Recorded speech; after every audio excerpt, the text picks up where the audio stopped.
Bienvenue dans le temple du caviar. Ces petits œufs brillants dans ces jolies boîtes reconnaissables entre toutes contiennent le nec plus ultra des gourmets. Le caviar a 217 ans, environ un peu d'histoire pour briller dans les dîners. La vraie exploitation du caviar, c'est la Russie. Et c'est les années 1800, entre 1800 et 1850. Et à l'époque, le caviar n'était pas au prix d'aujourd'hui, bien entendu, mais relativement, il était cher. Et ce n'était pas forcément un produit de luxe.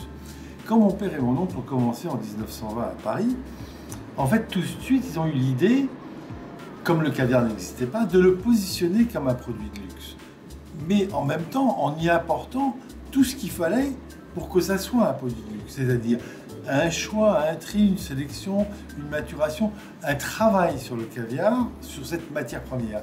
Et c'est eux qui ont en fait donné cette image luxueuse et un hors norme au caviar, avec la boîte, avec le logo, avec tout ce qui allait autour, en faisant une sorte de magie. Et cette légende du caviar a commencé comme ça. Au temps des tsars, le caviar n'était pourtant pas le mets le plus recherché. Dans l'historique du caviar, il faut savoir qu'au départ, le luxe c'était l'esturgeon et pas le caviar. Le caviar, d'abord, au début, à l'époque de Pierre le Grand, à l'époque d'Ivan le Terrible, toute cette époque du Moyen-Âge, on ne savait pas le transporter. On savait simplement le manger éventuellement sur place et encore. Mais c'était l'esturgeon qui était le luxe.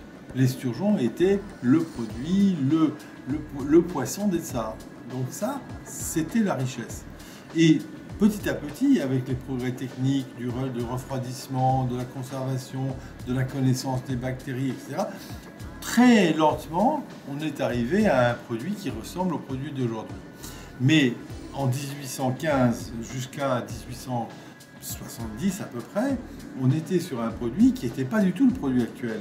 On était sur un produit qu'on appelait le pressé, c'est-à-dire une pâte de caviar, et on mangeait ça parce que c'était comme très salé, à 13%, comme un hareng, donc c'était très fort et un peu sec, donc il n'y avait pas de problème de conservation.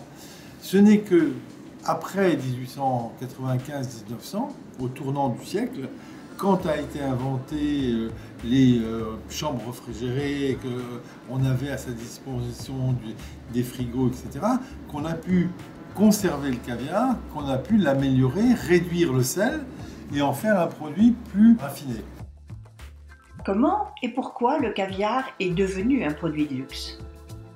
Le caviar est un produit de luxe parce qu'il est rare, donc cher, parce qu'il nécessite beaucoup de soins pour être dans des bonnes conditions sur la table, et parce que ça nécessite un savoir-faire très particulier. Et en dernier, ce qu'on peut dire, c'est qu'il faut beaucoup de temps pour qu'un esturgeon devienne mature.